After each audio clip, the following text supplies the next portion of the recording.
Alors, bienvenue. Est-ce que tout le monde m'entend? Oui, c'est bon. Bienvenue, chers élèves. Bienvenue aux parents aussi qui accompagnent nos élèves. Bienvenue aux collègues aussi qui sont venus se rejoindre. Puis bienvenue à tous les futurs managers qui sont dans cette assistance. Parce que c'est bien de management qu'on va parler aujourd'hui. Alors, c'est la 6e et dernière table ronde. On va parler des métiers du management. Alors, le management, c'est un domaine assez difficile à cerner et certainement un des thèmes les plus délicats. Parce que le management, ce n'est pas un domaine, ce n'est pas une spécialisation. Vous allez voir tout à l'heure, c'est une multitude de domaines, c'est une multitude de spécialisations. Le management, c'est pas non plus un métier. Vous allez voir, on accueille des managers qui viennent d'horizons très différents, qui font des métiers complètement différents. Le management, c'est pas non plus une science. Et vous allez voir que le management met en œuvre énormément de sciences pour pouvoir effectivement fonctionner. Alors, le management, à l'origine, quand on prend le terme manager, quand on regarde un petit peu les dictionnaires, manager, c'est gérer sa maison, gérer son ménage en bon père de famille. Alors, quand on parle de management personnel, c'est gérer son quotidien, c'est gérer sa vie personnelle. Donc, nous sommes déjà tous des managers, c'est bien vrai. Mais manager, quand le management s'écarte de la sphère privée et s'inscrit dans un environnement économique, le management devient plus complexe, devient un art, devient un savoir-faire, un savoir-être. Et c'est tout ce que nous allons débattre, discuter et présenter aujourd'hui. Le management, c'est la mise en œuvre de moyens humains, de moyens matériels, de moyens technologiques, de moyens financiers, dans le but d'atteindre des objectifs. Et manager, vous allez voir, c'est prévoir, c'est innover, c'est gouverner, c'est contrôler, c'est un véritable métier. Et pour nous parler des métiers du management, moi je suis heureux d'accueillir, alors on va simplement les présenter dans un premier temps, Monsieur Arafan. Monsieur Arafan, je le présente, bien sûr, on va lui laisser la parole après. Monsieur Arafan est un chef d'entreprise. C'est un manager qui a un parcours assez remarquable, vous le verrez tout à l'heure. Monsieur Rochat que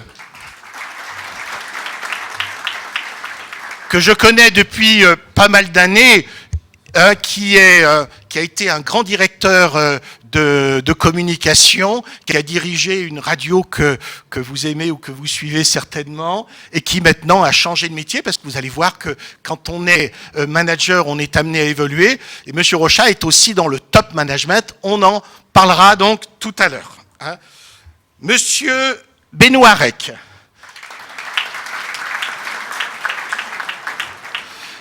Monsieur Benouarek, alors il a énormément de directions au travers du groupe Pomamec, et à l'intérieur de cette direction, il a notamment une spécialité, mais vous allez voir que les spécialités sont multiples chez nos managers, une spécialité sur les ressources humaines, un des domaines du management.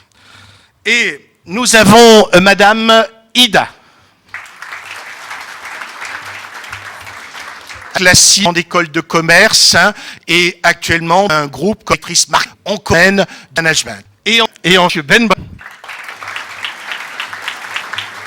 Monsieur Ben Marie est un ami du groupe Elbilia, est intervenant depuis années dans nos actions. Un partenariat d'ailleurs a été récemment signé. Monsieur Ben Marie, mais directeur, alors vous le présenterez tout à l'heure, mais d'une grande école de commerce qui est celle de Bordeaux.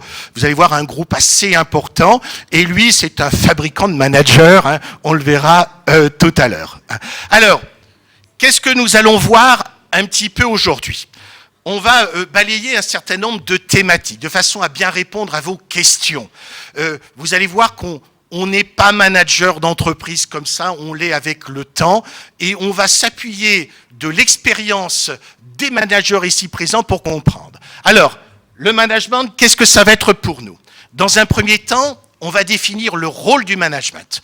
On va définir les fonctions du management de façon à ce que nous parlions tous le même langage autour du management. Dans un deuxième temps, nous allons voir les différents domaines du management. Et vous allez voir l'expérience de nos gens ici présents est une expérience tellement multiple qu'elle va éveiller certainement beaucoup de curiosité de votre part. Ensuite, on parlera de profil. On parlera de profil. Il y a des profils particuliers, commande des arts de commander. Et on parlera bien sûr parcours. Et vous allez voir que devenir manager, ce sont divers cours variés qu'on peut commencer au Maroc, on peut finir au Mans, à l'étranger, continuer au Maroc. Vous allez voir que ces parcours sont multiples, et donc en parle tout à l'heure. Alors dans un premier temps, je voudrais qu'on un petit peu mieux qu'est-ce que le management, et dans un adressé à Ibrahim, que vous, dans une école, à l'issue d'une classe préparatoire, ou quand vous leur présentez, quand vous avez fait votre école, c'est que le management, vous pouvez nous donner... Nous sommes encore bonjour à ceux que je n'ai pas vus hier et bienvenue dans ce forum. La question de M. Clouzot est piégeuse parce que le management est effectivement à la fois une discipline, un domaine, une manière d'être, une manière d'agir, un ensemble de connaissances, une discipline qui fait appel à des connaissances, etc., etc. Donc, c'est toujours une question assez délicate et embarrassante de donner à quelqu'un qui cherche souvent, d'ailleurs, une explication directe, rapide, claire et nette, donner une explication, une définition de ce que représente le management. Comme vous l'avez bien exprimé au départ, manager, c'est l'art de conduire des affaires. Et historiquement, bien sûr, c'est l'art de conduire les affaires domestiques. J'ajouterai une autre définition étymologique qui nous vient de nos amis italiens, maneggiare, qui veut dire effectivement tenir, de manière évidemment judicieuse, les rênes de son cheval. Et c'est là que nous allons peut-être rejoindre les préoccupations d'entreprise auxquelles la thématique du management renvoie. Effectivement, comme on conduit son cheval de la manière la plus judicieuse possible, on doit conduire son entreprise, son institution, pas forcément une entreprise dans le sens strict du terme, mais groupe humain, institution, service, division, filiale, on appelle ça comme on veut. C'est une organisation qui est faite d'abord et avant tout d'éléments humains qui chacun ont leurs compétences, leur histoire, leurs aspirations, leurs ambitions. Et donc là, il y a effectivement un aspect ressources humaines qui est très important, mais qui n'est pas unique. Et arriver à conduire tout cela dans la direction qui est souhaitée. Nous reviendrons bien sûr plus tard, on l'a évoqué en préambule tout à l'heure quand nous discutions de cette intéressante table ronde, sur la notion de leadership notamment, bien sûr. Il faut être leader pour mener ses affaires avec ses collaborateurs de la meilleure manière qui soit.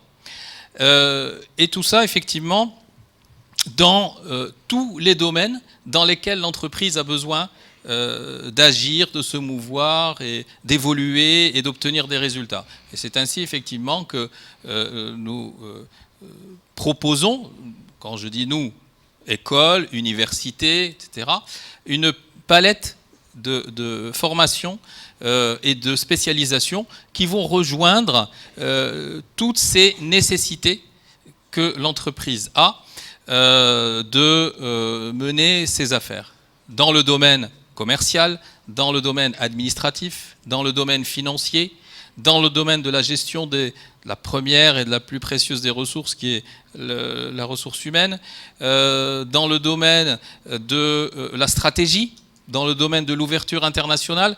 Bref, tout ce que je viens de citer, et la liste est loin d'être exhaustive, correspond à des facettes dans lesquelles le management intervient et dans lesquelles, bien entendu, toutes nos entreprises ont des besoins. Donc, partant de là, une institution de formation supérieure qui a pour rôle et pour but de conduire de futurs jeunes diplômés aux filières qui correspondront à leurs aspirations, qui correspondront à des métiers dans lesquels il y a des débouchés, parce qu'il ne faut pas oublier quand même cet aspect-là, eh bien, ces institutions que nous représentons réfléchissent dans ces divers domaines du management aux spécialités et aux spécialisations qu'elles vont offrir à leurs étudiants pour leur garantir au maximum de trouver un emploi à leur mesure et aussi à la mesure des entreprises qui vont les embaucher. On vous remercie, Monsieur Ben Brahim. Alors, on a très certainement maintenant une meilleure vision du management. Et je vais m'adresser à Monsieur Rochat, ici présent, pour me définir qu'est-ce que c'est qu'un manager dans tout ça. Alors le manager, il faut quand même bien penser, aujourd'hui effectivement on est au Maroc, mais ayant fait mes études en Asie et aux États-Unis, il faut replacer un peu le contexte au niveau géographique et spatial. Quand on regarde le management, la plupart du temps, toutes les idées ou les conceptions managériales sont assez occidentalisées. Et si un jour vous allez au Japon, vous verrez qu'on n'a pas tout fait la même vision de l'histoire. Donc les visions sont propres à chaque région. Si vous regardez uniquement deux jeux, le jeu d'échecs et le jeu de Go, vous comprendrez quelles sont les différences managériales. Les jeux d'échecs sont issus à la fois de l'époque de Périclès jusqu'à Clausewitz, c'est un grand penseur, et c'est toutes ces idées guerrières qui s'affrontent sur un champ de bataille. Mais il y a des idées bien au-delà, et si vous représentez certains grands penseurs comme Confucius ou Sun Tzu, à peu près 5 siècles avant Jésus-Christ, le jeu de Go, c'est tout simplement de ne pas perdre son énergie. Et au contraire, pour les jeunes, c'est un peu le Highlander. Vous prenez votre énergie de la défaite de l'autre, sans en perdre. Et quand vous vous redéployez, vous êtes de plus en plus fort. Alors, ça nous montre quand même une grande évolution par rapport à l'approche spatio-temporelle. Et quand on regarde ce qui s'est passé depuis à peu près une cinquantaine d'années, dans les années 50, on a l'internationalisation et on a un grand nombre de penseurs, notamment comme Andrews, Hansoff, c'est des prédicteurs, ce sont des personnes qui vont être dans la stratégie. On était sur des visibilités sur 5 ans, 10 ans. Arrive les années 70, premier choc pétrolier, deuxième choc pétrolier, je ne vais pas vous faire un cours d'économie, mais on va complètement changer et on va partir de la problématique de l'entreprise et il va y avoir un équilibre. L'offre et la demande vont s'équilibrer. Et même l'offre va être supérieure à la demande. Aujourd'hui, on construit dans le monde 90 millions de voitures, on n'en vend que 65. Donc, le problème va être comment je vais pouvoir non pas produire, mais vendre. Et l'approche ne va plus être centrée sur l'offre, mais sur la demande. Et donc, on ne doit plus avoir une approche managériale intravertie, mais extravertie. Et dans cette approche, on va passer de l'approche transactionnelle à une approche relationnelle. Mais dans les années 80, c'est toutes les idées de porteurs, la segmentation, le positionnement. On va avoir une segmentation assez large. Vous savez, c'est tout ce qui est le sur-mesure, mais personnalisation de masse. C'est aussi la suite de la fin de cette période de grande consommation, et ça va nous amener notamment à une période de mondialisation. Mais depuis les années 2000, tout a changé, pour plusieurs raisons. Il y a à la fois la révolution du transport, mais aussi la révolution du numérique. Il y a une fracture numérique, il y a une convergence numérique. Toute information. Vous avez aujourd'hui 5 millions de comptes Facebook au Maroc et 12 millions de personnes qui se connectent la veille sur Internet. On a à peu près, on va dire, 15 millions qui écoutent la radio. Ces personnes qui, aujourd'hui, écoutent la radio, 30% sont dans cette salle. Ce sont les personnes qui écoutent la radio, pas par rapport à un poste de radio, ni un autoradio, mais le font par rapport à des smartphones, soit en podcast, soit en streaming. La population qui est au Maroc, donc il y a une révolution démographique, entre la population entre 17 et 25 ans, vous êtes 25%. Moins de 25 ans, vous êtes plus de 50%. Donc il y a un changement. Et ce changement fait qu'aujourd'hui, on ne doit plus penser comme autrefois. Il y a donc un aspect générationnel à l'intérieur de l'entreprise, qui est une masse, en tout cas de changement. Dernier point, on est passé d'une approche complètement fonctionnelle, et certainement nous on a travaillé dans la finance, dans la communication, dans la RH, vers une approche qui est beaucoup plus sur la chaîne des valeurs. Mais cette chaîne des valeurs, on doit absolument créer de la valeur par rapport aux clients. Donc on n'est plus dans la segmentation, on est dans le micro. Donc on a toute l'approche du client et du sur-mesure, et qui amène qu'on doit créer de la valeur par rapport à notre consommateur, notre client, et comment on peut intégrer cette valeur dans notre chaîne de valeur. Et cette chaîne de valeur nous amène tous à dire, on a fait des études, mais on n'a pas fait forcément les bonnes études par rapport à ce qu'on fait aujourd'hui. Il n'y a pas forcément de bonnes études, il n'y a pas forcément un type de management, il y a des styles managériaux qui sont complètement différents. Si on est au niveau de l'exécution ou de la coordination ou du pilotage d'entreprise, et chaque secteur, chaque pays a bien ses caractéristiques parce que ses clients sont différents. Aujourd'hui, la pyramide client, 5% de nos clients, c'est 65% du chiffre d'affaires, 15% c'est 15%, et les 80% c'est 20%. Mais comment faire qu'on va vraiment avoir un attachement, une approche beaucoup plus relationnelle. Alors, le management aujourd'hui, eh bien, c'est un management beaucoup plus sur un nombre de clients très restreint. Et l'un des premiers de nos clients, c'est notre employé. Ça change. Et donc, on a le facteur humain. Alors, on est passé d'un mode prédictif, où on était complètement sur l'offre, vers une demande sur des groupements de masse. Aujourd'hui, on est beaucoup plus sur une personnalisation qui est de plus en plus pure, qui remonte même de nos produits. En introduction, vite, mais ça a énormément de visibilité sur l'Orient et l'Occident. Effectivement, il faut pro-réducteur sur ça. Très bien. Monsieur Araf, vous êtes, je crois, un des premiers ingénieurs du Maroc, et vous avez suivi justement cette évolution de cette société. Vous êtes actuellement chef d'entreprise. Alors, est-ce que vous pouvez nous parler un petit peu de ce parcours et de cette évolution? Qu'est-ce qui a changé dans le management au cours de toutes ces années? Qu'est-ce qui fait qu'aujourd'hui, on ne travaille plus de la même façon, un petit peu dans la description de l'environnement décrit par M. Rochat précédemment? Merci. C'est difficile pour quelqu'un du terrain de parler à des jeunes qui ont l'habitude de recevoir un enseignement. Mais je vais quand même faire une tentative. Bon, pour faire simple, je suis ingénieur des mines, enfin un des métiers de la mine. Et j'ai commencé dans une grande entreprise minière, c'est le groupe Office Chérifien des Phosphates, pour ne pas le nommer. Alors bon, j'ai commencé jeune, comme vous. Et le mot manager, si vous permettez que je revienne, pas pour donner une définition, M. Ben Brahim a donné, enfin, les collègues, M. Rochat et vous-même, vous avez donné une définition, je dirais, d'un haut niveau, de haut vol, je dirais, scientifique. Moi, quand j'ai entendu le mot manager, j'avais moins que votre âge, je devais avoir 13-14 ans, je lisais des bandes dessinées, et je le lisais en français. Et je prononçais ça manager, le manager. Alors que c'était en fait le manager, mais c'était dans le contexte, c'était le manager d'un boxeur. Donc c'était la seule signification que j'avais en tête. Je ne savais pas plus tard que j'allais faire non pas devenir un manager, de toute façon on le devient un jour ou l'autre, vous allez devenir des managers. Vous êtes déjà des managers, ne serait-ce que dans la gestion de votre emploi du temps et de vos déplacements à travers Casablanca. Mais je ne savais pas que j'allais devenir manager au sens industriel. Et je me suis retrouvé manager presque sans le savoir. Je voudrais, si vous permettez, donner un éclair. Nous sommes très terre à terre dans l'industrie.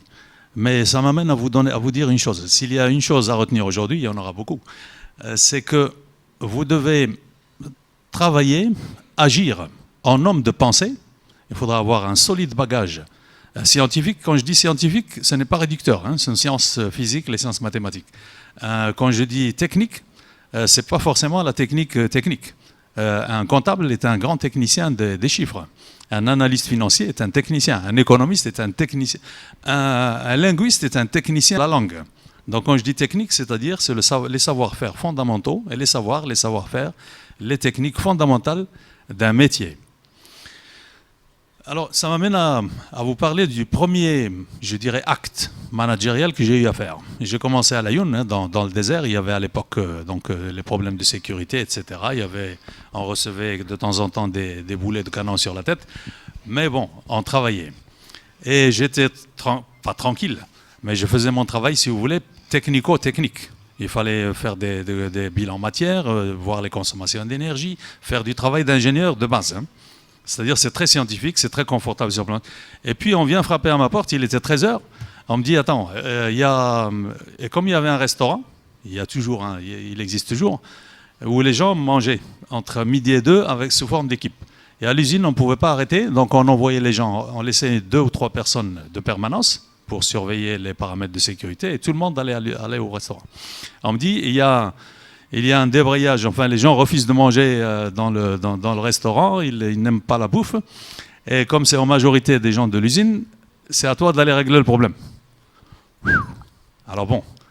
Alors j'ai éprouvé ce que je vais parler un langage assez cru, hein, sévère, hein, pour essayer vainement d'être jeune, au moins par la parole. Alors j'ai éprouvé quelque chose qui se situe entre la peur du noir et une envie urgente d'aller pisser. Vous voyez un peu comment c'est vraiment très inconfortable. Alors évidemment il faut y aller. Et puis j'y vais, et puis je ne sais pas comment c'est venu, mais je me suis montré convaincant. En disant, Jean, bon, alors évidemment, vous promettez des choses, il faut que les gens qui assurent la nourriture tiennent vos promesses, et vous n'êtes pas leur chef, au sens hiérarchique.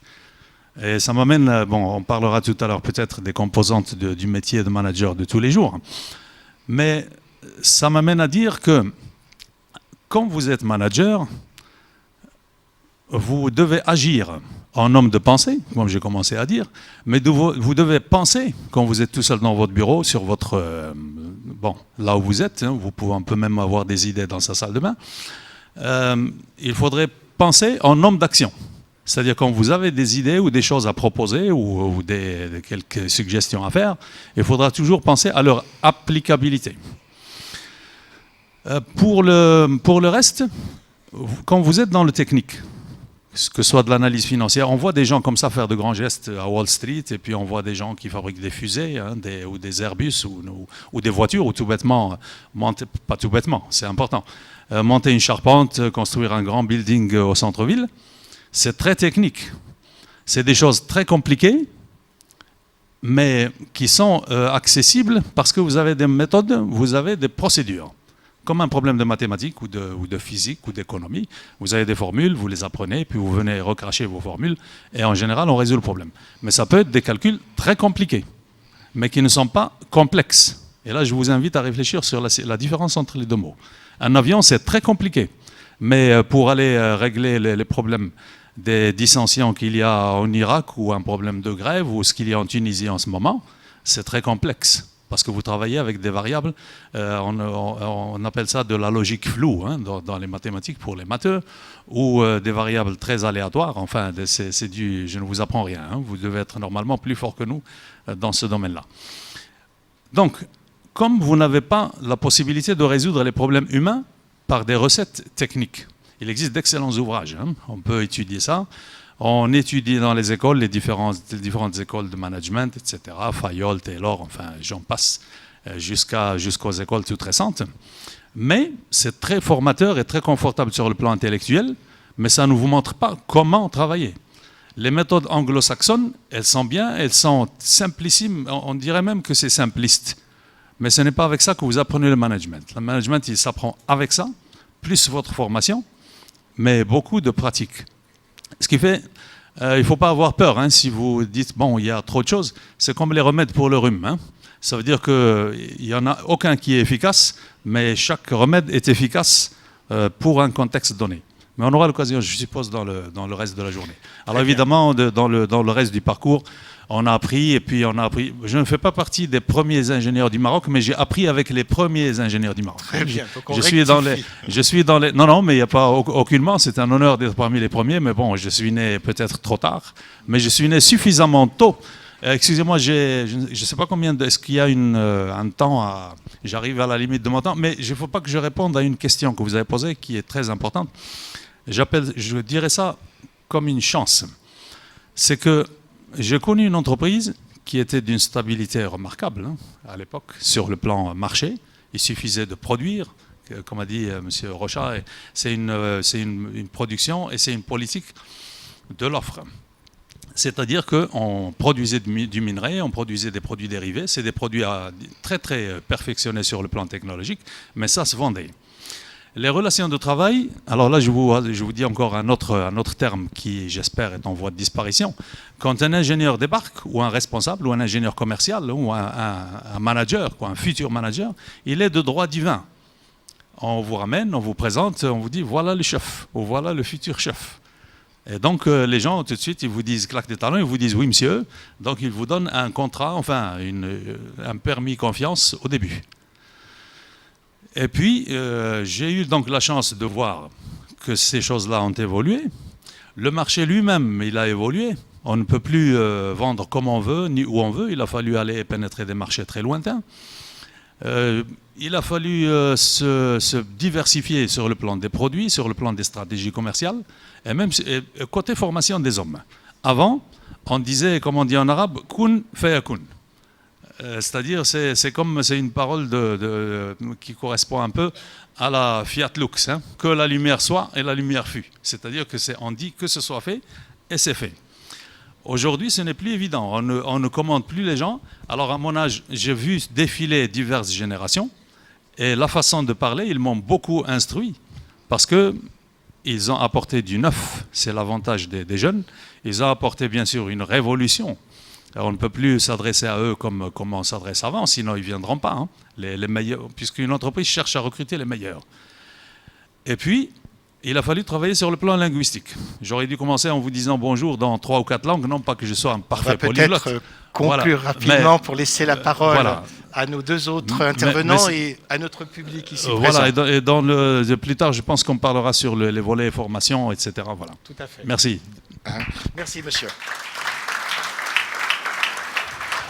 Monsieur Benouarek, vous êtes spécialisé depuis pas mal d'années dans les ressources humaines. Donc, les métiers du management, vous les connaissez, vous connaissez les managers, vous avez travaillé dans différents groupes internationaux et nationaux importants. Donc, pouvez-vous nous parler de ce management, de savoir comment ça se passe, du profil de ces jeunes ou de ces moins jeunes qui postulent pour rentrer dans ces entreprises? Je vous laisse la parole. Merci. Alors, je vais commencer déjà par une vue générale. Montez le son, s'il vous plaît. Une vue d'hélico. Alors, quand vous allez joindre le monde professionnel, vous allez découvrir qu'il y a 3 couches. La première couche, elle est technique. Ceux qui sont techniquement forts, bien outillés, ils se démarquent, ce qui leur donne une chance complémentaire pour grimper l'échelle et les plans. La couche technique, c'est la couche managériale. C'est non seulement la capacité à faire, mais à faire faire. C'est le savoir faire faire. Est-ce que je sais gérer les autres et les ressources, ainsi de suite. Entre parenthèses, une entreprise, elle a 4 types de ressources essentielles. Ce n'est pas limitatif, mais essentiel, je dirais bien. Les ressources financières, les ressources matérielles, les ressources humaines et les ressources informationnelles. Et par rapport à chaque ressource, il y a des fonctions. Alors, pour gérer les ressources humaines, je suppose que vous savez que c'est la GRH. D'accord ? C'est une fonction de la gestion des ressources humaines.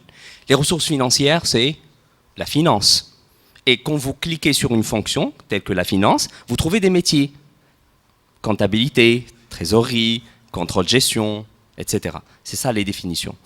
Alors, vous avez bien sûr la logistique, c'est par rapport aux autres, la production, c'est par rapport aux produits, etc.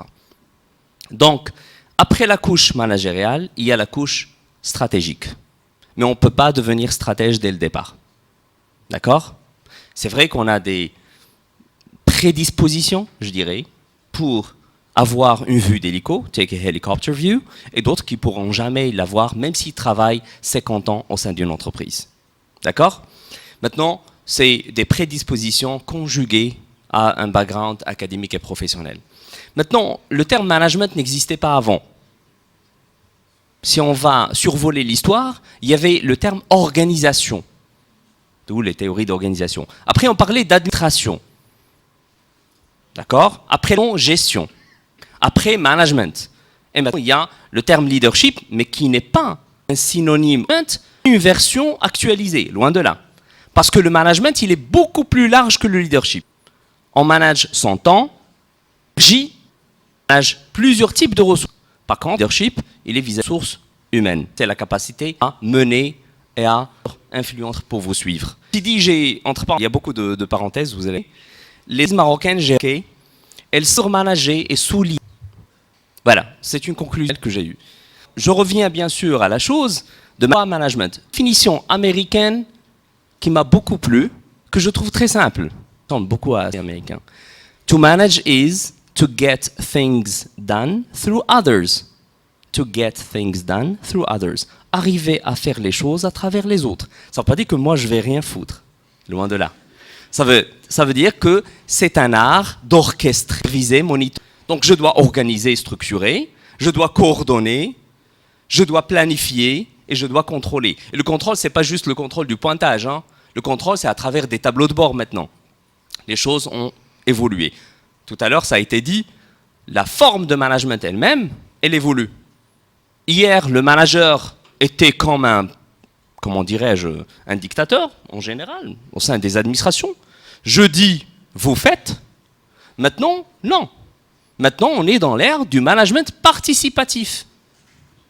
Et il y a maintenant de plus en plus un comité de direction, le CODIR, qui réfléchit de manière collective et collégiale aussi. Et en plus, on a le comité d'entreprise, le comité de direction et d'autres institutions. Donc, le management, c'est quoi? En général, ce n'est pas un métier comme ça a été dit. On manage plusieurs types de ressources. Donc, vous pouvez être directeur financier et vous managez des ressources financières. Vous pouvez être directeur de production, directeur ou directrice marketing, communication, ressources humaines, logistique, supply chain et autres. Donc, ça dépendra des spécialités et des domaines là où vous allez évoluer. Sauf que, je dirais, le management, vous allez apprendre des concepts de base que vous allez pratiquer. Là, vous êtes en train d'apprendre de la théorie. Et après, vous allez pratiquer la théorie. Et après un certain nombre d'années, peut-être vous allez revenir pour faire un master, un 3e cycle ou autre. C'est pour théoriser la pratique. C'est pour modéliser et sortir avec des conclusions beaucoup plus structurées. C'est ça le jeu. Si je vous donne un livre sur comment conduire une voiture, vous apprenez par cœur les définitions, vous allez le lire et le relire, ça y est, c'est dans votre tête. Et je vous lâche à Darb Sultan à midi, un jour de Ramadan.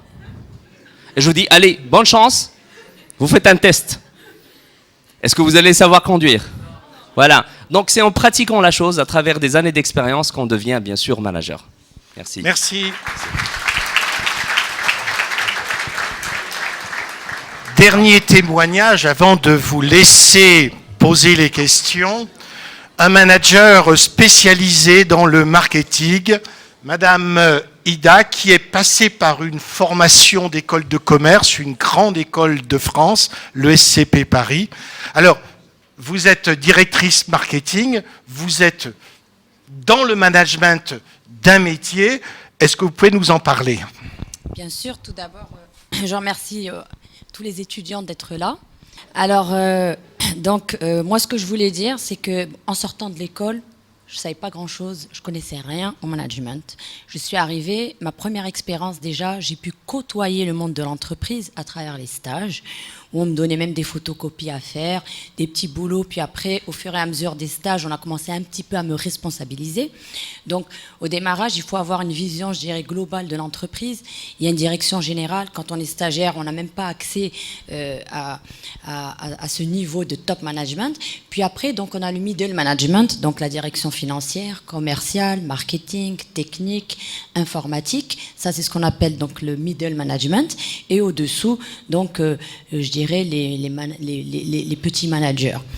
Alors, moi, lorsque j'ai démarré assistante d'un brand manager dans une multinationale, où en fait, je ne faisais que obéir aux ordres de mon manager. Donc, je faisais de l'opérationnel, j'observais, j'allais sur le terrain. Comme j'étais dans le marketing, il fallait que je comprenne un petit peu comment un produit naît, se développe, comment on communique dessus, comment on le crée, etc. Donc, au niveau du marketing, tous les départements de l'entreprise sont notre interface. En tant que département marketing, je vais aussi bien travailler avec le département financier, avec le contrôle de gestion, pour en fait évaluer la rentabilité des produits qu'on est amené à gérer. Je vais travailler avec les ressources humaines, lorsque j'aurai par exemple à recruter un assistant, un manager, un brand manager pour une des marques. Je vais travailler avec le technique au niveau de l'usine, lorsque j'aurai à évaluer différents aspects techniques du produit. Par exemple, moi j'ai travaillé dans l'alimentaire. Lorsqu'on on conçoit un produit alimentaire, on est amené à le déguster, à valider des formules, etc. Et là, on travaille avec l'usine, on fait des essais industriels, donc on s'assoit avec les gens du technique, de l'usine. Je suis amenée aussi à travailler avec les gens du supply chain, donc au niveau de l'approvisionnement des matières premières, des packaging. Je suis amenée à travailler aussi avec le commercial, parce que c'est le commercial, une fois que le produit est conçu, qui va mettre ce produit sur le marché. Et puis, l'autre interface qui n'est pas interne, c'est l'interface externe. Ce sont tous les fournisseurs, les agences de communication qui vont promouvoir mon produit une fois qu'il est lancé avec la com, la radio, la télé, Internet, Facebook, etc. Et aujourd'hui, au Maroc, on a de plus en plus de spécialisation. Aujourd'hui, les agences de com qui font ce qu'on appelle le above the line, tout ce qui est TV, affichage, radio, etc. On a aussi des agences spécialisées dans tout ce qui est médias sociaux aujourd'hui, médias dans lesquels on est obligé d'être présent pour être dans la norme aujourd'hui. Donc, pour parler de mon département, qui est vraiment le marketing, c'est vraiment au cœur des différents métiers de l'entreprise. On est amené donc à avoir une vision globale au démarrage, et puis ça prend du temps. Lorsqu'on démarre, comme je vous disais, on est dans l'opérationnel, on va sur le terrain, on rencontre les clients. Par exemple au Maroc, est-ce que je peux parler d'un cas concret? Alors je vais vous donner un exemple concret vraiment de la conception d'un produit et puis du rôle du manager marketing dans la conception de ce produit. Donc au démarrage, on réalise ce qu'on appelle des études de marché. Alors on veut comprendre un petit peu le marché marocain, la concurrence, les différents produits qui existent, la segmentation, regarder un petit peu les différents tarifs et pour se positionner, se dire tiens, demain on veut lancer un produit dans tel segment, par exemple un jus de fruits. Qu'est-ce qui existe, qu'est-ce qui n'existe pas, combien ça coûte, quels sont mes consommateurs. Donc on réalise des études de marché qui vont nous aider à comprendre nos consommateurs, leurs besoins, donc la demande, et à concevoir ce produit. Donc ensuite on fait des tests de concept, etc. On teste jusqu'à des maquettes du produit fini. Puis après on va voir l'usine, on leur dit voilà, aujourd'hui j'ai besoin de tel produit, avec telle formule, tel parfum. Et l'usine travaille avec le département supply chain, qui lui va chercher des fournisseurs dans le monde entier pour acheter au meilleur prix, à la meilleure qualité, parce que l'objectif final, c'est de lancer des produits qui ont une rentabilité et de la profitabilité. Parce que un des objectifs globaux de l'entreprise, aussi bien du DG que n'importe quel manager, c'est de créer de la valeur, donc de la profitabilité, de la rentabilité, parce qu'il y a des actionnaires qui sont derrière et il faut augmenter les bénéfices des actionnaires. Si on n'est pas capable d'être rentable, si on fait que du volume mais on ne fait pas de chiffres, on ne crée pas de la valeur pour l'entreprise, c'est pas une entreprise à succès. Donc on ne va pas réussir le job au final. Donc vraiment l'objectif du manager, c'est d'avoir toujours en tête le souci de rentabilité.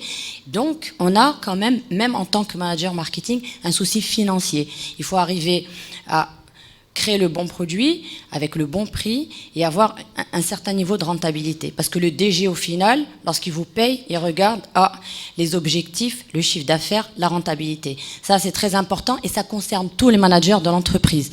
La direction financière, la DRH, le supply chain, le technique, tout le monde a des objectifs de rentabilité pour, au final, augmenter les bénéfices des actionnaires. Sinon, notre rôle n'est pas atteint. Donc, je reviens donc après les études de marché, donc on conçoit le produit, on travaille avec l'usine, puis après, bon, je vais résumer rapidement, une fois qu'on a créé le produit, il va falloir le commercialiser et le promouvoir. Le commercialiser, donc on travaille avec le département commercial. Donc la direction commerciale en général, elle gère un certain nombre de commerciaux, donc là aussi, il y a une hiérarchie au niveau de la direction commerciale.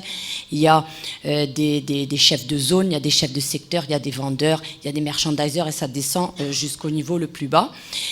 Donc ces gens-là, on travaille avec eux, on définit les politiques de prix, on définit les segmentations des clients, comment on va attaquer tel type de client. Un grossiste, c'est pas la même politique commerciale qu'un hypermarché ou bien qu'un détaillant. D'accord ? Donc ça, on le travaille directement entre le commercial et le marketing, parce que parfois le marketing doit s'adapter à la demande du terrain. Par exemple, il y a des clients sur lesquels on va vendre tel type de format. Donc ça, c'est le marketing qui va le définir parce que tel type de format ne se vend pas. On ne va pas vendre chez Métro la même chose qu'on va vendre à un détaillant. D'accord ? Ensuite, donc, on a toute la partie communication. Et ça, c'est l'interface avec les agences. En tant que marketeur, on gère donc des fournisseurs externes comme les agences de communication, les agences d'études de marché, les agences de médias sociaux, comme je vous disais, donc tout ce qui est Facebook, Internet, etc. Aujourd'hui, c'est des métiers à part entière qui font partie de nos fournisseurs. Et là-dessus, on a des objectifs pour promouvoir notre marque. Et puis, alors moi, je voudrais aussi parler un petit peu des qualités du manager qui sont vraiment essentielles. Il y a 2-3 points. D'abord, il faut avoir la passion pour ce que vous faites et il faut avoir l'énergie parce que ça demande beaucoup de travail. Donc, il y a un investissement dans le temps. Au démarrage, c'est vrai qu'on n'apprend pas comme ça, on ne devient pas manager tout de suite. On doit investir du temps, on doit travailler, on doit écouter, observer et on doit donner de son énergie et travailler avec beaucoup de passion. Voilà, c'est ce que j'ai à dire pour l'instant. Je vous remercie. Alors, on va définir des règles pour vous laisser la parole. Je ne répéterai pas les remerciements que vous allez systématiquement dire. Alors je remercie les participants d'être là, donc on l'a dit, on ne va pas le répéter ensemble. Moi, ce que je voudrais, c'est que nous arrêtions à des questions simples. Et les réponses qui vont vous être données vont être rapides, mais croisées. Donc moi, je demande à nos intervenants, à nos invités, justement de rebondir sur les réponses et d'apporter des éclairages peut-être différents. Spécialisation à la fois sur les parcours de formation. Puisque la première question est toujours difficile à poser, on passe directement à la deuxième. Alors, il y a des micros qui sont à votre disposition. Vous levez la main. Et je vous demanderai de vous lever pour qu'on vous voit. Voilà, vous pouvez vous lever. Merci. S'il vous plaît, j'aimerais savoir pourquoi est-ce que moi, en tant qu'élève, je suivrais la voie pour devenir manager. Qu'est-ce qui pourrait me motiver à devenir manager au lieu que de devenir, par exemple, ingénieur ou autre? Alors, on va laisser la parole, Monsieur Rochat. C'est un peu compliqué, mais être manager, il y a des habilités. Être manager, ça permet d'avoir des habilités personnelles. Ce qui fait que vous allez être responsable, progressivement, mieux gérer votre temps, avoir un système de valeurs. Quand vous êtes par exemple une personne qui vient et dit « voilà, je veux une augmentation, sinon je ne travaille plus ». Quand vous aurez trouvé des solutions, vous en serez certainement amené à mieux vous gérer et à mieux gérer les gens qui seront autour de vous. Être manager, ce n'est pas uniquement être responsable dans une entreprise, c'est aussi faire face à ses enfants, à sa famille, et tout simplement mieux se connaître. Parce qu'on va être dans des difficultés. Et il va bien falloir être manager, c'est être responsable et prendre des décisions. C'est une grande différence entre exécuter, et même lorsqu'une femme de ménage fait eh bien son ménage, parce que manager, c'est, par rapport au mot français, c'est faire son ménage, à la base, mais on peut faire aussi être amené à faire bien son travail. Donc il faut avoir un diagnostic, une analyse, et ainsi de suite. Habilité personnelle. Vous imaginez les valeurs, jugement de valeur, et dans des cadres bien différents. Deuxième aspect, c'est des habilités aussi qui sont interpersonnelles. Vous améliorez dans votre communication. Aussi avoir de l'influence, mais de l'influence avec tout le monde. Un bon manager, c'est celui qui va dire bonjour au portier, à la femme de ménage, mais aussi qui va saluer le matin son équipe et qui va être respectueux par rapport à ses subordonnés, mais qui va aussi s'opposer, mais dans des cadres qui seront à la fois de cette arrogance que vous devez avoir dans votre jeunesse, parce qu'il y aura quand même des conflits à caractère générationnel. Les personnes que vous aurez au-dessus de vous, ils auront peut-être 20 ans de plus et les directeurs 40 ans. Eh bien, il va falloir que vous les bousculiez, parce qu'aujourd'hui, il faut qu'ils remettent leurs actions, il faut qu'ils puissent penser différemment parce que le marché a changé. C'est pas forcément d'être sur le chiffre d'affaires, c'est pas forcément sur les parts de marché. Aujourd'hui, on est sur la satisfaction et la fidélisation client. Donc, habilités qui sont interpersonnelles, qui vont aussi bien dans la gestion des conflits. Est-ce que vous voulez être sur l'évitement, sur l'abandon, compromis, en compétition, en collaboration? Croyez-moi, vos expériences vont vous mettre une grille d'analyse assez fine. Et la troisième habilité que vous allez avoir en étant manager, eh bien, c'est les habilités de groupe, qui sont la conduite du changement. Parce que l'entreprise, aujourd'hui, c'est plus pyramidal, hein, c'est par rapport à une chaîne de valeur, où toutes nos approches qui sont fonctionnelles sont des directions support, et on descend dans les usines pour dire, voilà ce que j'aimerais. C'est pas ce que tu dois faire, c'est ce que j'aimerais qu'on te fasse ensemble. Management des équipes, ça amène certainement un équilibre et ce qu'on appelle la roue de la vie. Vous allez peut-être avoir une bonne performance au niveau de votre carrière, des salaires, mais ça va influencer sur votre physique aussi. Il va falloir que vous fassiez du sport. Il va falloir que vous soyez un peu plus amené à avoir des notions à la fois culturelles, sociales, de santé, et ainsi de suite. Hein. C'est tous ces critères qui font que, comme une roue, eh bien, ça va vous amener certainement un équilibre. Et effectivement, d'être manager, c'est au-delà de l'exécution, c'est être dans la coordination, et si vous avez la possibilité d'être dans le pilotage, mais dans la coordination, ça va vous amener certainement à mieux gérer votre vie en général. En général. Parce qu'il y en a qui vont bien trop dans l'aspect financier et carriériste, et qui vont déséquilibrer. Pour être un bon manager, il faut peut-être avoir bien géré son couple, ses relations avec ses parents, et aussi bien gérer ses enfants. En général, ça se voit. C'est la passion, c'est le sourire. Tout ceci fait qu'en général, ça peut aider sa vie d'être un bon manager. Juste une chose, pardon, je voulais juste répondre aussi à ta question. Être ingénieur n'empêche pas d'être un futur manager. Tu peux être ingénieur, mais être amené à occuper une fonction de manager. Moi, mon DG, c'est un ingénieur de formation. Donc, juste pour ne pas faire la confusion. Et Monsieur Benbrain, je crois que dans votre école, vous recevez des ingénieurs qui vous proposez des cycles de formation en master complémentaire de management. Alors effectivement, je voulais juste revenir aussi 3 secondes sur la question. En première lecture, on aurait été tenté de dire, mais votre opposition entre manager et ingénieur n'est pas pertinente, mais ça serait un peu de courte vue. Je pense qu'il vaut mieux vous créditer d'un sens de la provocation qui permet justement à nous autres de vous répondre. Effectivement, il ne faut pas opposer métier et ambition et état de fait, parce que le manager, c'est aussi un état auquel on arrive après une longue maturation. Il y en a qui mûrissent très vite. On le voit par exemple dans nos écoles. Ce sont les étudiants qui sont à la tête des associations, qui gèrent la junior entreprise, qui montent des affaires de travail intérimaires à l'intérieur de l'école, qui prennent des initiatives. Ils sont déjà managers et ils gèrent des équipes de camarades.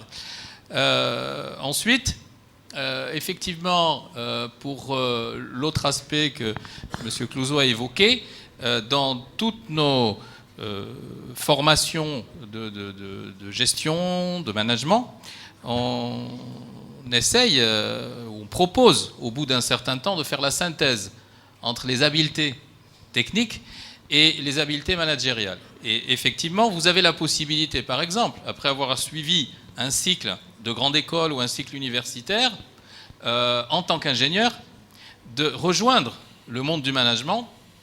Pour l'expérience personnelle que je peux évoquer, j'ai monté dans le cadre de mes fonctions avec mes homologues de Arts et Métiers ParisTech, donc qu'on appelle aussi l'ENSAM, l'École nationale supérieure des arts et métiers, en France, un master en management de l'aéronautique.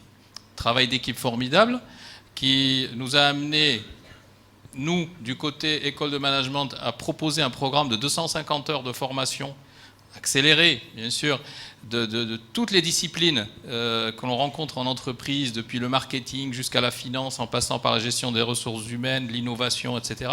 Et nos homologues de l'école d'ingénieurs d'amener tout le cursus technique que des non-ingénieurs soient en mesure d'appréhender. Et les groupes que nous avons créés à cette occasion sont des groupes formidablement intéressants parce qu'ils font cohabiter pendant une année des ingénieurs de formation qui viennent apprendre le management. Quand je dis apprendre les aspects connaissances, les aspects académiques, conceptuels, théoriques. Ils sont déjà managers dans leur métier d'ingénieur. Et puis ceux qui, venant des filières de management, de grandes écoles ou d'universités, dans les domaines de l'entreprise, ont effectivement cette lacune technique et qu'on essaye de mettre à leur portée. Voilà. Donc, pour résumer, il n'y a pas d'opposition ni de contradiction dans ce que vous avez posé. Et j'ajouterai une dimension qu'il faut que vous intégriez aussi dans votre raisonnement. Ce n'est pas à nous de vous dire ce qui vous convaincrait d'être manager, parce qu'il faut que ça soit une ambition personnelle. Et cette ambition personnelle, c'est quoi? C'est l'envie de rassembler, l'envie de donner une direction à des collaborateurs, à des gens avec qui on a plaisir et on a intérêt à travailler, et l'aptitude aussi et l'envie de communiquer dans le cadre d'un groupe que l'on gère, que l'on manage donc, l'envie de donner l'impulsion, l'ambition, le sens du résultat commun. Et effectivement, le meilleur des managers, c'est celui qui tire le meilleur des autres. Voilà, je conclurai là-dessus. On vous remercie. Autre question? Vous levez la main. Il y a une question là-bas, et après je donnerai la parole derrière. À un moment donné, vous aviez dit que pour être manager, il faut être leader. Je ne comprends pas le rapport. Si vous pouvez développer un peu. Merci. Qui prendrait la parole? Oui, monsieur. On vous amène le micro, monsieur Arafan. Parler de ce que j'ai découvert personnellement. Moi, je m'excuse, bon, c'est par manque de temps, mais peut-être dans un autre cadre ou tout à l'heure. C'est pas d'une importance capitale de vous dire un peu mon parcours personnel. Mais sachez qu'en gros, schématiquement, ça fait 35 ans que je travaille après l'obtention de mon dernier diplôme. Bon, j'ai une double formation d'ingénieur plus une formation universitaire, mais toujours dans le domaine des sciences de la terre et des mines. Bon. Sur les 35 ans, j'en ai fait 22 dans le technique pur et dur, direction d'usine, et puis après j'ai terminé comme directeur de division d'un grand projet industriel.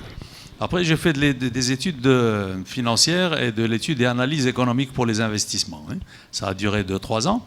J'ai fait j'étais responsable d'une direction administrative et sociale. Vous allez me dire, ça n'a rien à voir, mais peut-être que mon top management a dû percevoir certaines aptitudes à communiquer avec des populations diverses et variées. Bref.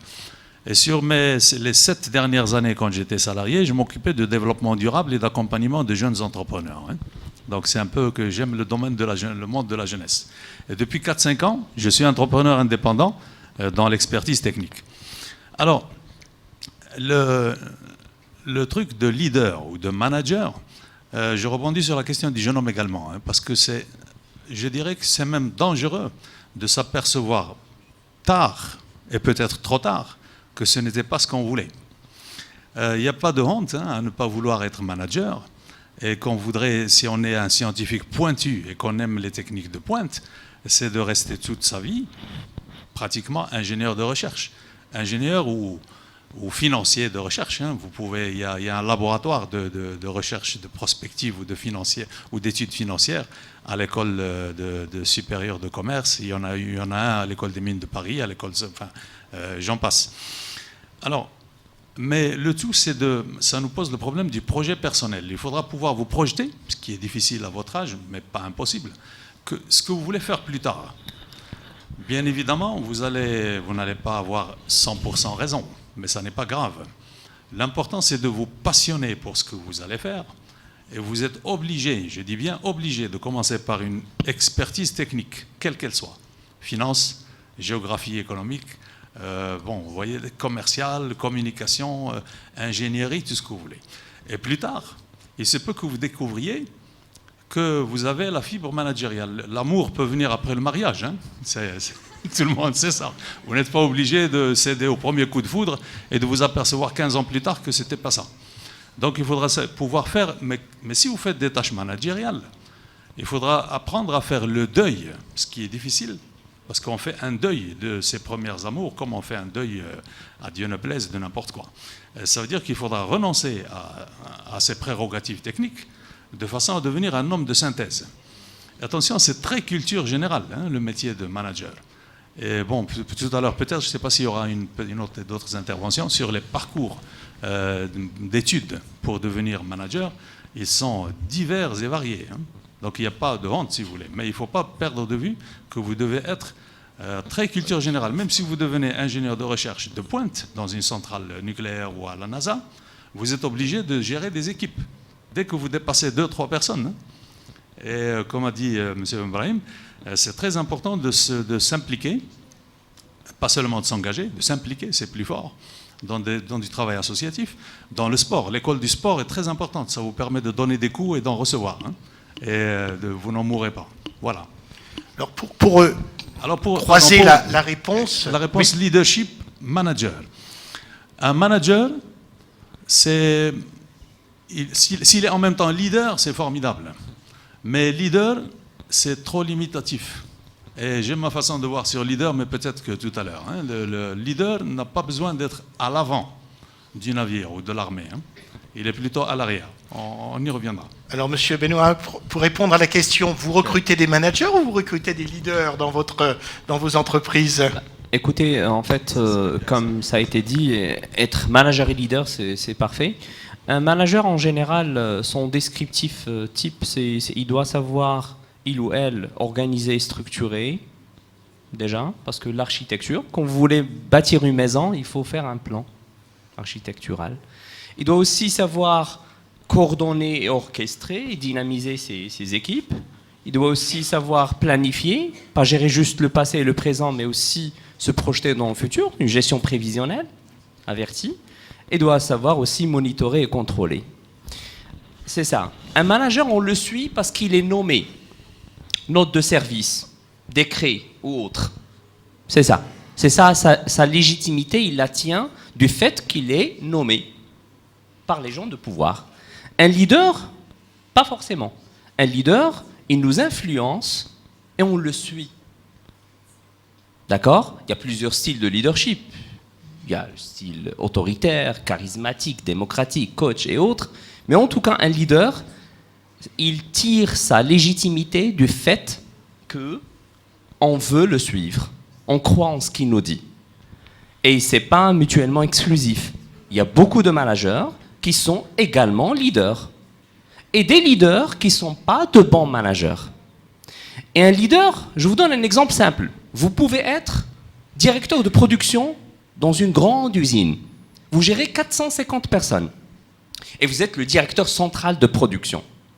Et vous avez un simple ouvrier technicien qui est leader, un meneur d'hommes, avec H majuscule ou F majuscule.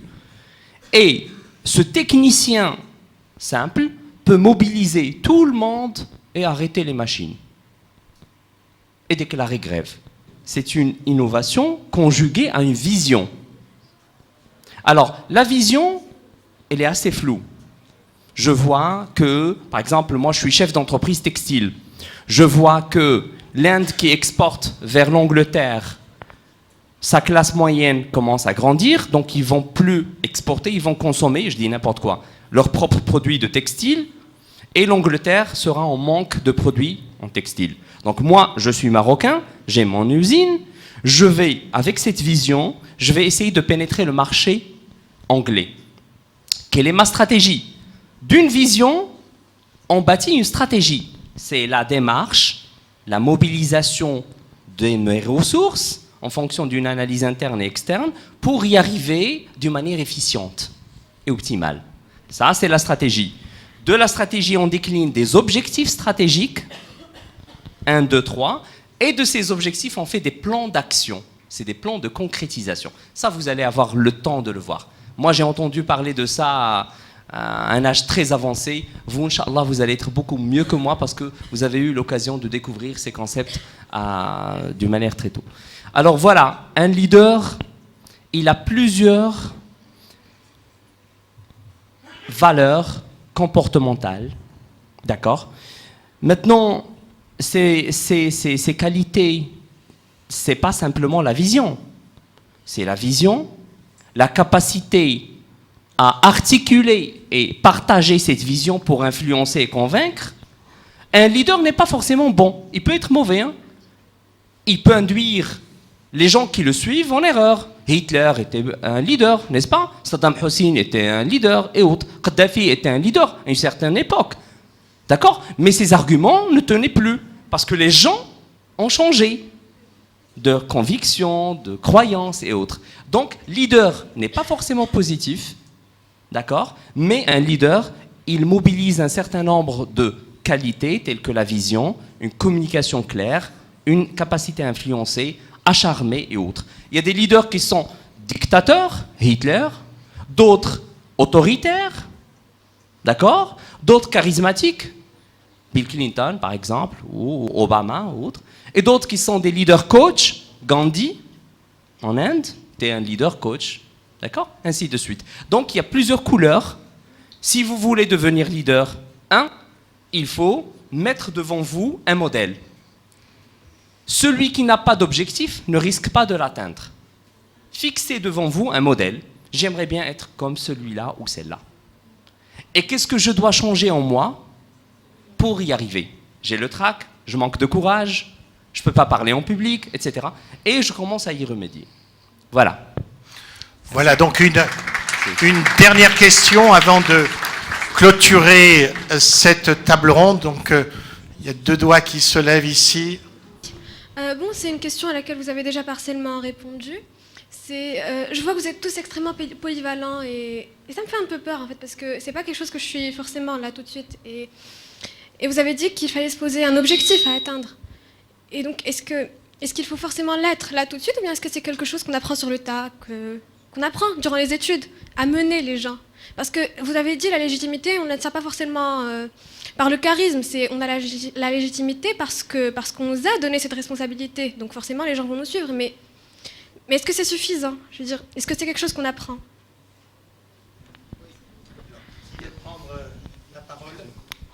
Moi, je vais bien te répondre. Alors, comme tu disais, la légitimité, ça se mérite et ça arrive avec des efforts qui, en fait, amènent à une récompense.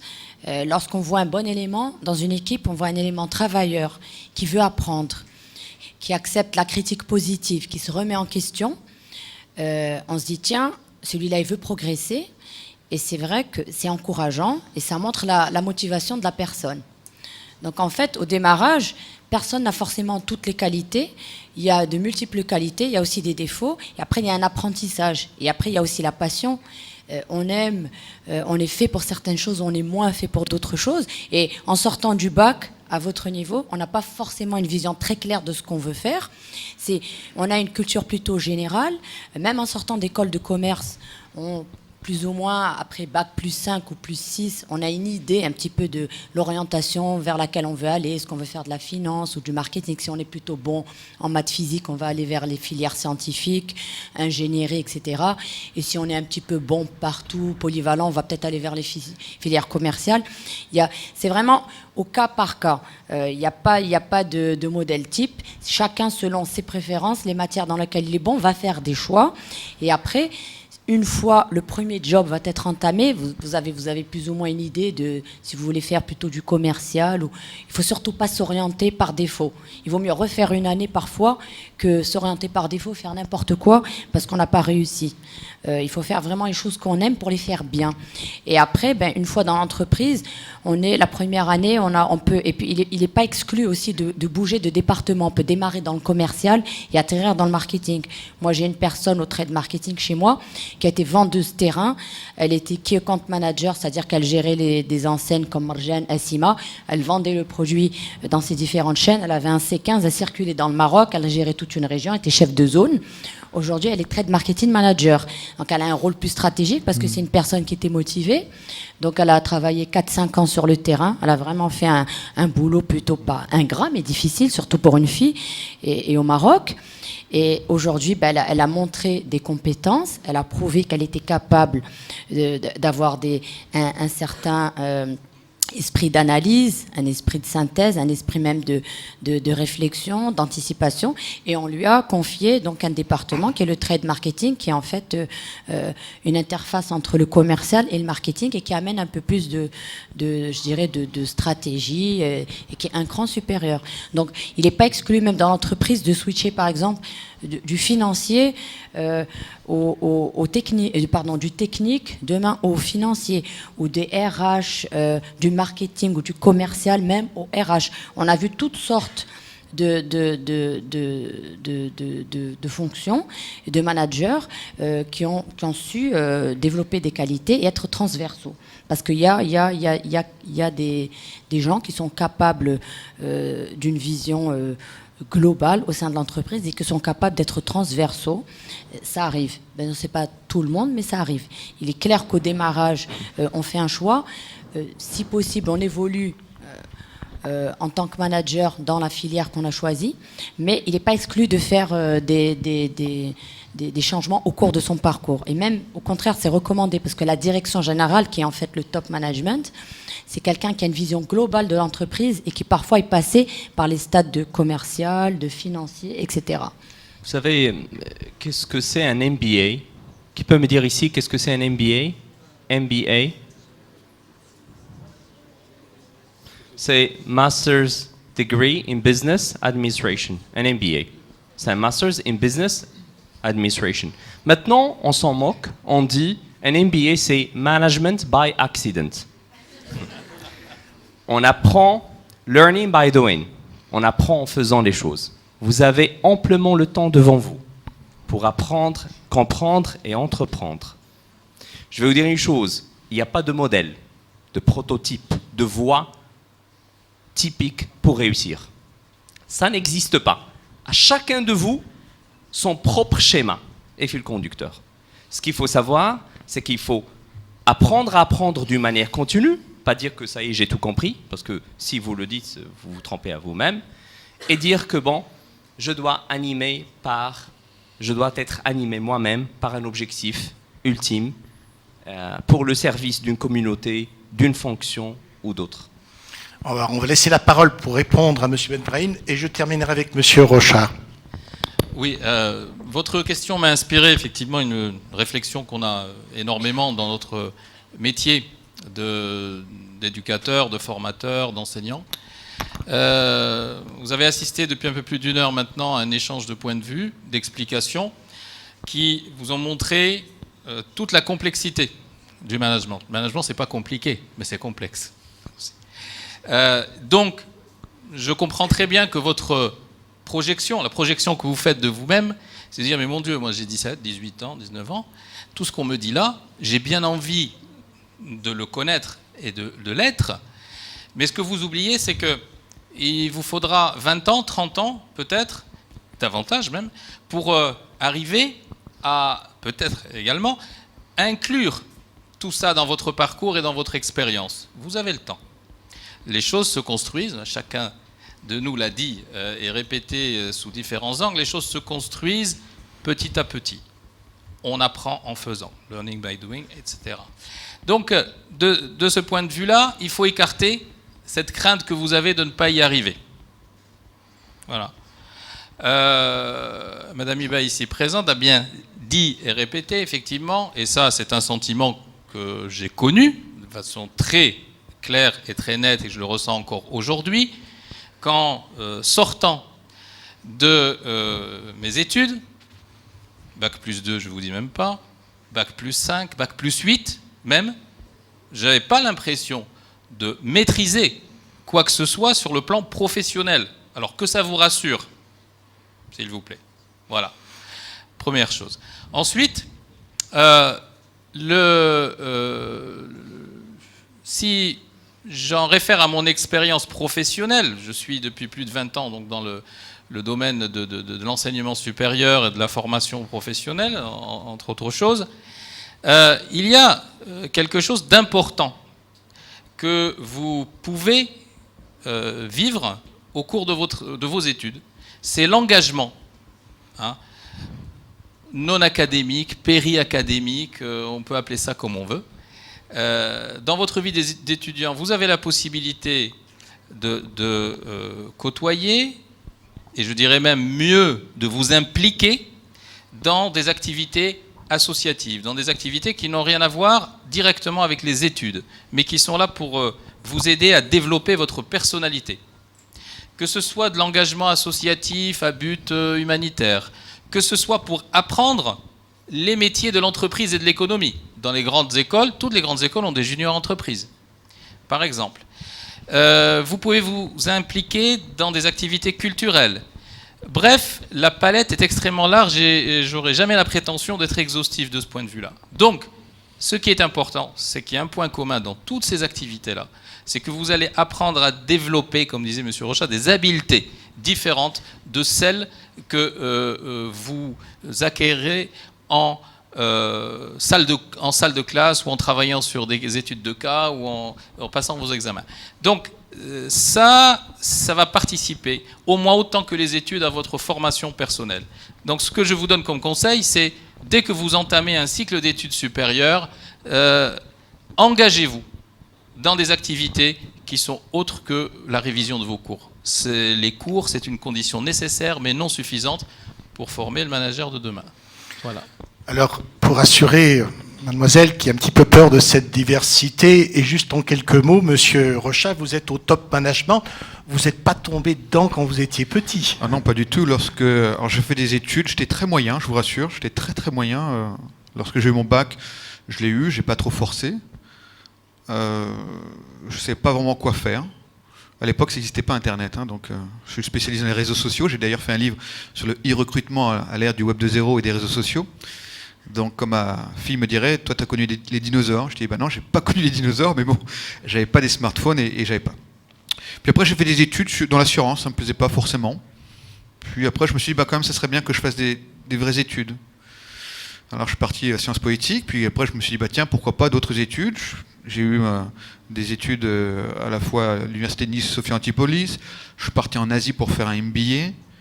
Mais je ne savais pas, en fait, 6 mois avant que j'allais faire tout ça. Puis après, je suis parti aux États-Unis, j'ai fait mon doctorat. Aujourd'hui, ça fait quand même 9 ans que je suis au Maroc. C'est le pays où j'ai le plus vécu. C'était pas prédit, tout cela.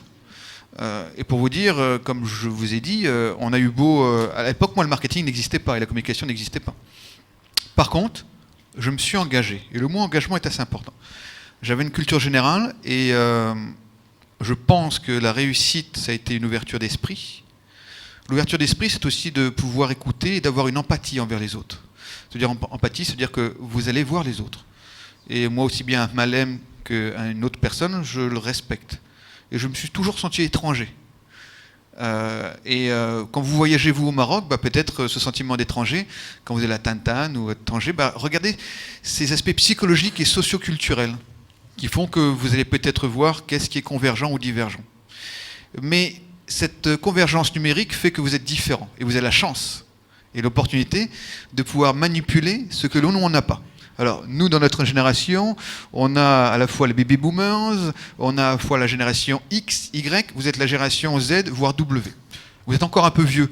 La W, c'est vos nièces, les petits qui sont là, ils sont nés. Vous êtes des digital natives. Vous avez connu. Moi, Internet, dans les années 80, j'avais déjà 10 ans. Je ne suis pas né avec. Mais je suis un utilisateur. Toutefois, je ne suis pas forcément très très bon dans tous les types de logiciels. En fait, il faut derrière aller en amont ou en aval du management. Et tout ceci n'est pas forcément programmé, car nous vivons des périodes de mutation très importantes, avec différents systèmes. On ne peut pas vraiment prédire à plus de 2 ans, alors qu'avant on pouvait prédire sur 5 ans, 10 ans. Et c'est à vous d'amener dans les entreprises cette jeunesse.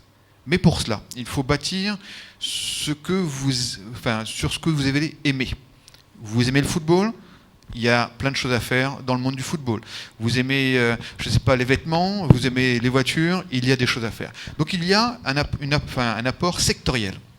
Pour cela, culture générale est assez important. L'approche associative, il y a l'entrepreneuriat social. Il faut faire du bien autour de soi. Et il est temps que vous le fassiez parce que ce n'est pas par la suite, quand vous aurez des responsabilités et autres, que vous allez encore plus le faire. Des habiletés à la communication, notamment linguistique. Essayez de parler. Moi, j'ai eu la chance d'apprendre le japonais. Eh bien, reprenez un peu les études sur l'anglais. Prenez aussi des études sur des langues rares. Essayez quand même de voir qu'aujourd'hui, le Maroc, c'est la porte de l'Orient jusqu'en Indonésie. Donc, il y a des choses quand même à faire. Et puis, il y a aussi l'aspect technique. Il faut que vous puissiez vraiment être à l'intérieur de cette génération, qui est la génération, comme je le disais, Z, communicante, interactive, sur les réseaux sociaux. Vous devez avoir des amis virtuels. Vous devez aussi utiliser toute la panoplie de votre génération.